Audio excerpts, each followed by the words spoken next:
Tales from the wild. Stories from the heart. A journey into the mind and soul of fired-up business professionals where they share their vision for the future. And hear from a different non-profit organization every month as they create awareness of their goals and their needs. Dive into a world of untamed passion as we join our host, Shireen Botha, for this month's episode of Friends from Wild Places. Good morning, good day, Wild Hearts. Shireen here. I'm your chapter and your podcast's bookkeeper and QuickBooks advisor. What I always say is if you're looking for a bookkeeper, firstly, know exactly what you're looking for. Know what personality best suits you. Are you looking to just hand your financial records over to someone and not hear from them again unless necessary? Or are you looking for someone who has full transparency and open communication, someone that takes the time to get to know the fingerprint of your business and builds a relationship with you on a daily basis? Well, then I am probably the bookkeeper for you. Call Shireen's Bookkeeping Services today, and if you want to know more, go check me out at www.shireensbookkeeping.com and allow me to keep your books clean so you don't have to. Welcome back. You are listening to Friends from Wild Places with myself, Shireen, and my awesome and fantastic co-host, Tanya. What is happening in your life today, Tanya? Well, good morning, good afternoon, or good evening to our listeners and to you, Shireen. So I know you are calling in from South Africa, and I'm here calling in from Miami, Florida, United States. And today we are just here to have a Saturday morning chat. And I just am really super excited to really dive into the cultural differences, right? Just being women, having, celebrated International Women's Day. And I know that was a conversation that you had. So I thought today would be a great opportunity to maybe just even get to know what it's like, in your part of the world, maybe some of the similarities, some of the differences. So that's what this morning's podcast is all about. So to answer your question, Shireen, so in Miami right now, obviously with August, we are getting ready for back to school. Right. And the climate here is, in most parts of the United States, it's, summertime, so very hot. I learned recently that San Diego is on the verge of getting a hurricane, and that's uncommon. Those are more popular here in Florida, and September is usually that time of year for us with hurricanes. So just wanted to start with, in your part of the world, Shireen, what's it like for you right now in August 2023? What climate are you in? What's the season like in South Africa? Awesome. Well, thanks for the question. First of all, our seasons are completely opposite to you guys, though our weather is very similar to Florida weather. I live in KwaZulu-Natal, the province of the land of the Zulus, where King Shaka, this was his home. So if you know anything about history, you would know about King Shaka and the Zulus. This specific province it's very similar weather to Florida, so very high humidity, and especially in the summer, and very hot weather. It's pretty constant throughout the year. We don't really get very cold days. I think the coldest day that we can get, if I can think about it, it's probably 15, 14 degrees. I know the lowest one we got was 11 degrees Celsius this time in winter, which is that's not normal. So that's quite cold. But normally it's throughout the year, pretty either very hot or warm weather. So we are actually exiting our winter time now, and 1st of September will be the first day of spring for us. Completely opposite of us here. And I already heard one difference, because in the States, most commonly, unless someone's in the science field, we use Fahrenheit. Yes. to describe. So it's interesting, even just in communication for what kind of weather and what kind of temperature, and I know a lot of friends from the European countries also use the Celsius. So Right. very interesting. Yeah. And the metrics as opposed to miles. And so we do kilometers and all that. So it's very interesting. Right. Yeah. So Shireen, so tell us, I know we've had, quite a few podcasts together previously, for me as your guest, and then most recently as your co-host. So describe a little bit like your upbringing. So you were born in South Africa, right? And what was it like for you, like growing up? Like, what kind of, what was your childhood experience? Okay, so I was born in a town called Port Elizabeth, which is actually in the Eastern Cape, if my geography is correct. If it's not, I'm sure the listeners that are from South Africa are going to be screaming at the speakers. But yeah, a little town called Port Elizabeth. We moved to Johannesburg when I was very young and stayed there for a while. And then from there, we moved down to the coast, which is here. When I say the coast, is KwaZulu-Natal, which is currently the position that I'm in now, in my childhood home with my parents, which I moved back in with them in February of this year. So my childhood, I don't remember a lot of it. But it was overall, it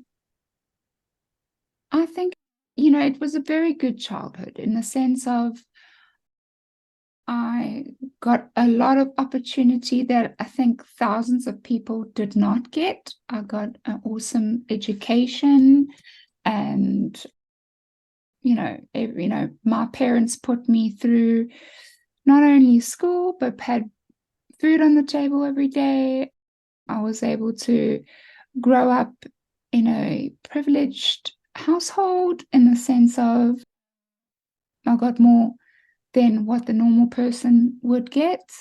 I don't know exactly what I mean by that, because our family was just a very mediocre salary earning family, but still, and I'm basing my response to the thousands of people in my country that have no jobs, and the thousands and almost 2 millions of children that are growing up without an education.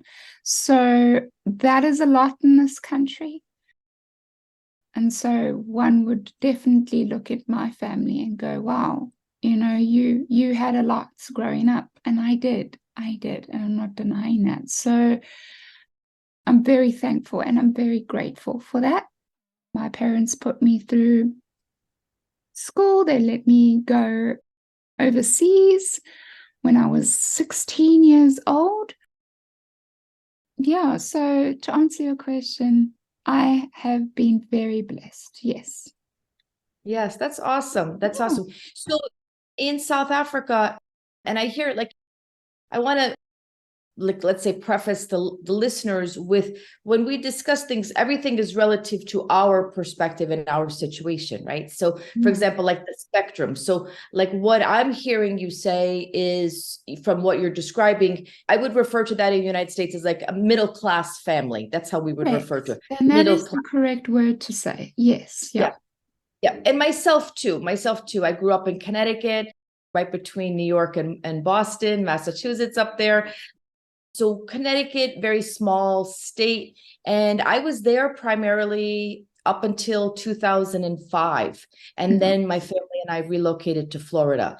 So you had described, the education as far as having, that opportunity. So here in the States, what's really interesting that I find is that educational opportunities are available, right, to all groups of people. And yet a lot of people don't pursue education right off the bat. Like, and it's funny, like even myself, I mean, I was in my mid-30s when I went to college. So I find it fascinating that some cultures, right? I have a lot of friends from Indian culture and Asian cultures where education is stressed, like it's very important. Where I don't know, I mean, in the United States, sometimes it's like you have a lot of people that don't choose college as a path, and that's okay too, right? You know, that's okay too. So growing up in South Africa as a woman, what would you say was, getting a job when you were of age? What is the age to work in South Africa? Here in the States, it's 16. I don't think there's really a law about the age that you can start working. I think some people have to work, as young as, younger teens, just trying to get a little waitressing job to help the families. But yeah, about 16 sounds good. Hey, it sounds about accurate in the sense of when you can start working, if that is the option or that is the choice that you want to take. So yeah. So here in the States, it's interesting because the age of 16 is when people can start working, and a lot of jobs that people would default to at 16, maybe some office work jobs, grocery stores, things of that nature. Right. So what age did you actually start working, like a paid job? Because here, I don't know, is it common? Do you have babysitting jobs where you watch younger children? I mean, yeah. I mean, definitely. I mean, it's not as common as one would think, but it is definitely common. Listen to me. It's not as common as one think, but it would be common. That's not normal, Shireen. Talk. No, it's not. It's, for me, I didn't start babysitting for someone until I became an au pair and went to the United States and looked after people's children there. But I have heard of people that do babysit their friends' kids or however. But for me, to answer your question, I started working when I was in school. I got my first job, I think, when I was either in grade 11 or grade 12. I think it was grade 11. And I had a waitressing job at a nursery next to the school that I was at. So, yeah. When I was in school. But it sounds like, I mean, I don't know that much about the au pair opportunity job that you had, but that sounds like the official babysitter, right? Like, I don't, Yes. that's an official. 100%. 100%. That was the official becoming a nanny, as one would want to say. Yeah. Wow. As you know, I don't have a TV, but I love watching like Joe the Nanny. I don't know if you're familiar with like the YouTube episodes. Oh, yes, the UK lady. Yes, the UK, yes. Yes, the British lady. She is amazing. Absolutely. Yes. So good with children, with getting the parents in line. Yeah. Yeah, she's really good. Yeah. So, what brings me to a point in our conversation that it's so fascinating from my perspective. And I actually use Joe the Nanny in teaching mortuary school in some cases. Love that. Because I will actually show YouTubes about communication, right? And I think that's what it's all about. It's what we are basing our own understanding, right? And I mean, it's all about relationships with our marketing group, BNI. We all have, we all come in with different expertises in different areas and different subject matter. But the communication and the breakdown of communication, whether it be industry, workplace, personal relationships, interpersonal relationships. I mean, I don't know, is the divorce rate high in South Africa? I mean, the statistic here in the States is alarming, and it's like, you just wonder, like, people start off like people, whether it's an arranged marriage or people, come together that they like each other and they seek out to, have a relationship and get married. And then the communication, something happens, right? Like what is the turning point that something happens that starts to break down? Happens in business, happens in friendships, So from your perspective, how and what do you think like communication is is taught? Is it taught in school, or is it mostly just family? Because again, let's refer back to Joe the nanny. She goes into these homes. She doesn't know the family, right? And within a very short time, she's able to assess and redirect. Right. And people follow it. It's like an amazing, like all of a sudden, people who have been living together now can have a better relationship from an outsider, right? So what's your take on that, Shireen? Communication in general? Good question. Very good question, Tanya. I think communication is not taught. And please understand, this is through my point of view in my eyes.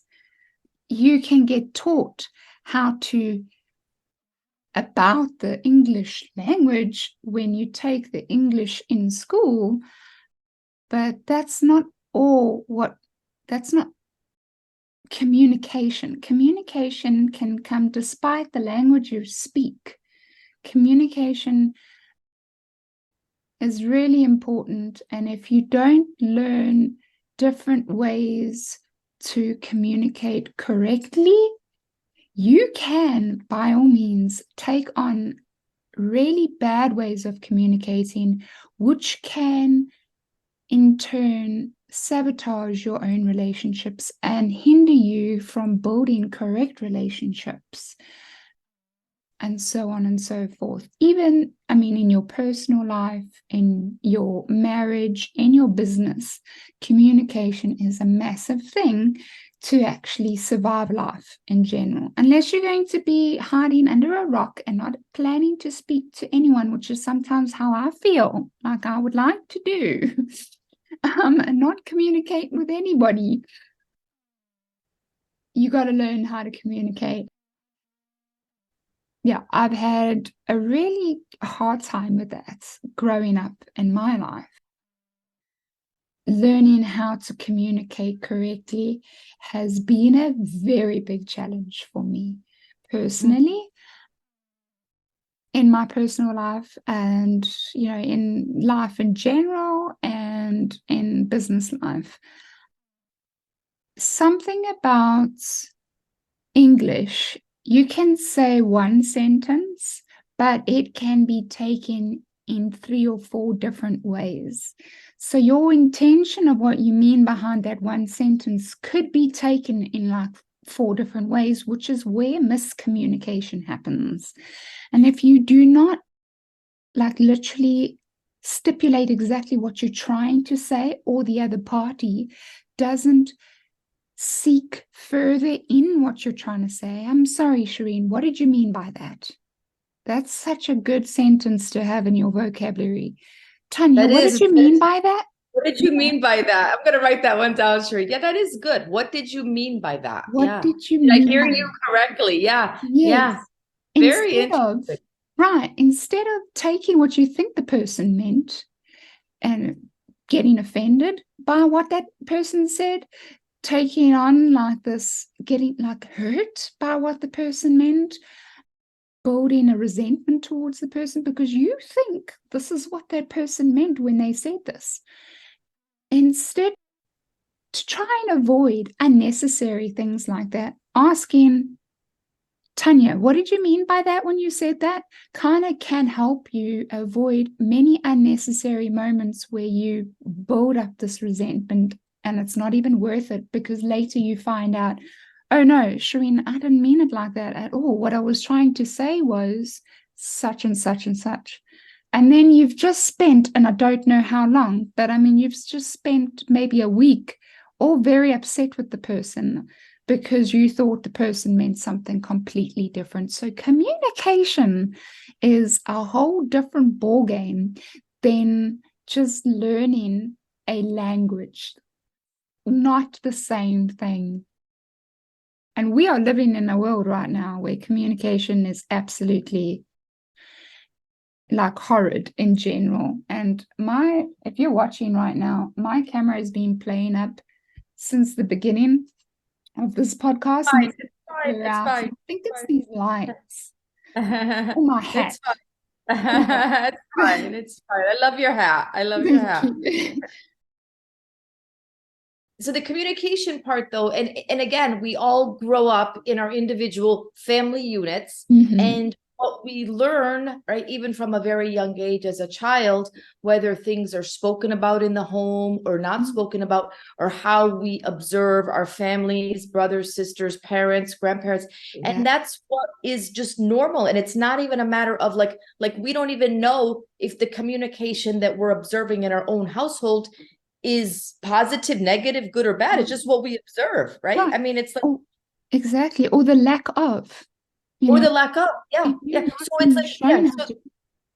Yeah, that's amazing. It's amazing though, when we really like, so we see our parents, how they communicate, and then we're getting, into adulthood, and now we're expected to, if you have, interpersonal relationships, and find out like, okay, I'm not communicating. But I wish I had the communication skills now than when I was, a younger girl, teenage girl, young adult. I think we could do a better job as a country, as a world, of teaching communication early on, and not just language skills, actually, understanding basic, understanding of nature. And I think the media, social media, and now with what different ways that we communicate, right? Back in the day, it was just verbal or usually mailing a letter. Now we have email, we have text, we have all different types of ways, that we are communicating. And the other thing that I find fascinating is, what is the expected time for a response, right? Like with texting. Texting is almost like people expect that, you're going to be available and responding to in that moment, when you could be in a different time zone, on a plane, out of cell phone, but the expectation. So when people don't respond, it's like, oh, what did I do? Like the default is, did somebody do something wrong?